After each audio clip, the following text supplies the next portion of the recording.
Ça, c'est vraiment une question que je me pose tout le temps. C'est que quand je passe dans un tunnel, je me dis, bon, on réfléchit à la ventilation dans le tunnel, mais on réfléchit jamais aux gens qui habitent en fait en tête de tunnel. Donc vraiment, j'attends avec impatience les explications de Bruno Vidal, qui est ingénieur spécialisé en métrologie du CETU, qui va nous expliquer tout ça.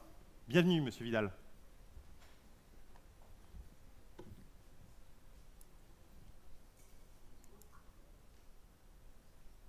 Bonjour, merci de m'avoir invité pour vous parler d'une solution innovante qui n'aurait pas pu avoir lieu si on n'avait pas disposé des nouvelles technologies que sont les microcapteurs.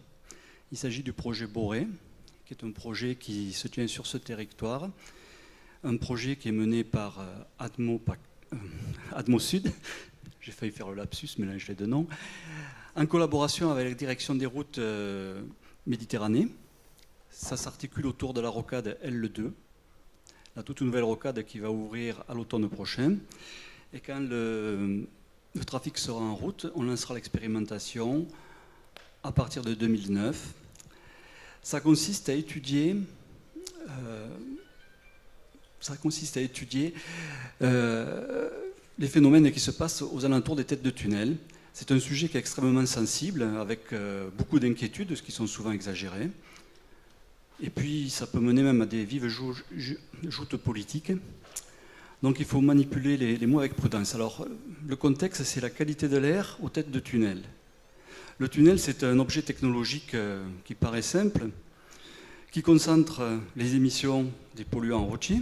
Bon, l'objet de cette étude n'est pas de supprimer les polluants routiers, c'est juste essayer de les gérer au mieux. Donc, ces polluants, ils sont dans le tunnel. Ils sont dilués par le courant d'air qui est dans le tunnel engendré par le trafic automobile. L'exploitant de tunnel dispose d'un réseau de détecteurs qui permet d'alerter l'exploitant sur les niveaux élevés, de mettre en route la ventilation sanitaire qui produit des grandes quantités d'air frais, dilution des polluants, et puis cet air, il va où? Aux têtes.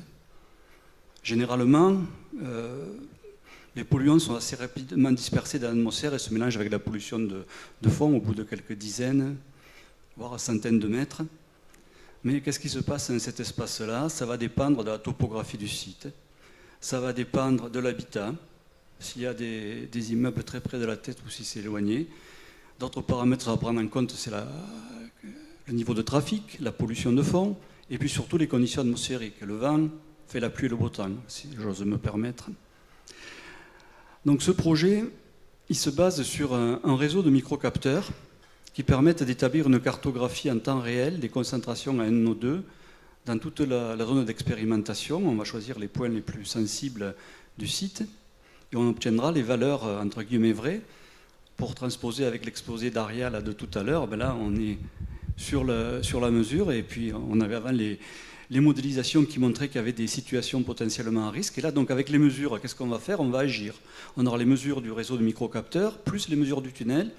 Et si on voit que ça monte en concentration, on va actionner la ventilation sanitaire qui va diluer les polluants dans le tunnel, qui va être dilué en sortie, et on va voir si ça va avoir des effets à la tête du tunnel. C'est un projet qui n'avait jamais été mené auparavant nulle part dans le monde, donc c'est totalement innovant. Et c'est parti pour bientôt. Donc merci à tous, à Atmo Sud et la DIRMET qui sont dans le projet. Bravo en tout cas, oui. Il fallait y penser à servir la ventilation pour la qualité de l'air des riverains. Félicitations. Merci beaucoup. Maintenant, nous allons passer, alors vous l'avez déjà vu ce matin en introduction, en ouverture de R24, et vous avez eu la solution qui est à l'entrée de The Camp qui permet finalement de procéder à une mesure de la qualité de l'air en temps réel des véhicules qui passent. Et donc pour cela, j'appelle Étienne Devancet pour la présentation de son radar pollution. Il arrive en courant, je le vois. Voilà, le président de FIMEA, Médorin-Sans-Air, qui justement propose cette solution radar pollution.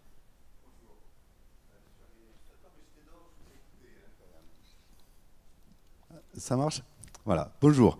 Étienne Devancet, donc je vais vous parler, avant de vous parler de cette histoire-là de radar de pollution, j'ai deux casquettes. Je suis président de FIMEA, donc vous avez entendu parler de FIMEA toute la journée, la Fédération interprofessionnelle des métiers de l'environnement atmosphérique, qui a pour objet de structurer et développer les professionnels de la qualité de l'air en France et internationale. Et je m'arrêterai là pour FIMEA parce que ça va être le relais va être pris par Fumea Sud, qui va être présidé par, on va le dire plus tard ça. Et je passe à, alors, peut-être que si je fais ça, voilà, ok. Donc la mesure, on réalise des mesures des polluants directement dans les gaz d'échappement qui sont émis par les véhicules dans la circulation, donc en conditions réelles de circulation. Alors, je vais vous le présenter, mais avant, je vais vous parler 2 minutes de Rince-en-Air. C'est quoi? C'est un bureau d'études, donc c'est de l'ingénierie. On ne construit pas de système de mesure, on ne fait pas de l'analyse chimique, on fait des études et on utilise des moyens pour les faire. Alors on est dans tous les domaines, en particulier à l'extérieur et à l'intérieur. Donc là aussi, si vous voulez plus d'informations, on a un stand à l'intérieur, donc on sera ravis de vous y accueillir. Et on va passer sur le sujet qui nous intéresse, les radars de pollution. Alors qu'est-ce qu'un radar de pollution? C'est un système qui est composé, il y a un truc là pour... ouais, voilà. Qui est composé ici d'un module optique qui va émettre des rayons infrarouges et UV. Et de l'autre côté, ici, on le voit mal, mais de l'autre côté de la voiture, ici, on a un miroir qui va refléter ce rayon et donc créer comme ça une espèce de barrière infrarouge et UV et qui permet de mesurer la concentration des polluants dans l'air. Alors il y a plusieurs polluants qui sont mesurés. Il y a bien sûr le CO2 qui est la base. Il y a le CO, monoxyde de carbone. Il y a les particules. Il y a le dioxyde d'azote, le monoxyde d'azote, l'ammoniac, NH3, et c'est à peu près tout, et les hydrocarbures. Et pour faire cette mesure, comment ça se passe? Eh bien, en fait, les polluants sont mesurés de façon continue. Donc, avant que la voiture passe, on a un niveau de pollution qui est le niveau ambiant. Et quand la voiture passe, ensuite, elle va traverser ce faisceau et les émissions qui sont directement, les émissions des gaz d'échappement vont être directement mesurées. Et ensuite, on va faire la différence entre ce qui est mesuré à l'échappement du véhicule et ce qui est mesuré avant. Et la différence va donner les concentrations de polluants qui sont directement émis par ce véhicule. Alors, il y a plein d'applications, donc je vais essayer de faire court. Donc, ce que j'ai oublié quand même, c'est que là, c'est couplé à un système qui mesure l'accélération à la vitesse, de manière à pouvoir déterminer l'énergie du véhicule, une caméra qui va permettre d'enregistrer la plaque et ici un système que l'on ne voit pas qui va visualiser. Donc, les 4 applications, c'est l'information des conducteurs, de permettre à leur donner l'information sur l'émission et donc les aider au changement de comportement. C'est l'amélioration de la connaissance en termes des émissions pour améliorer les modèles et la prédiction. C'est l'optimisation des parcs captifs de véhicules en connaissant leur dégradation d'émissions et donc en pouvant les mettre en maintenance quand il faut. Et enfin, c'est des systèmes qui permettent de chasser les fraudeurs et en particulier, avec ce type de système, on peut contrôler les véhicules et on s'aperçoit que 50% des poids lourds qui sont contrôlés fraudent avec leur système de dépollution. Voilà. Désolé d'avoir dépassé, j'étais un peu plus long que prévu. Est-ce que c'est déployable? Est-ce qu'on peut s'équiper si je suis une ville? Est-ce que je peux m'équiper en radar pollution? Alors, vous équipez peut-être pas pour l'instant parce que ça reste encore un produit qui est pas commercialisé directement, mais par contre mettre en place des campagnes de mesure, oui. Et puis si vous voulez en acheter 50 ou 100, forcément, il y aura la possibilité de les vendre. Mais aujourd'hui, la demande est tellement faible que ça ne vaut pas le coup de mettre de la production en place. Merci beaucoup, Étienne Devancet.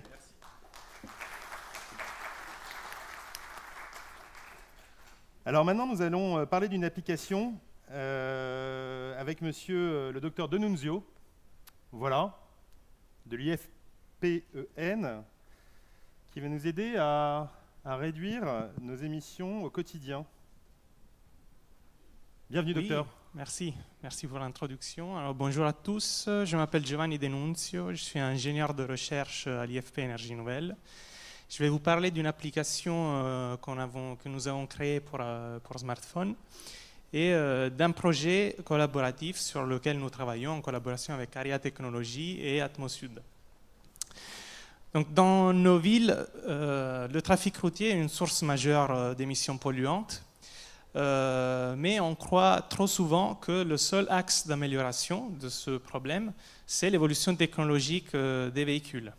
Eh bien, il y a un autre levier qui est encore méconnu, mais qui est tout aussi important et qui est à la portée de tous, sans même pas besoin de changer de véhicule. Il s'agit du style de conduite.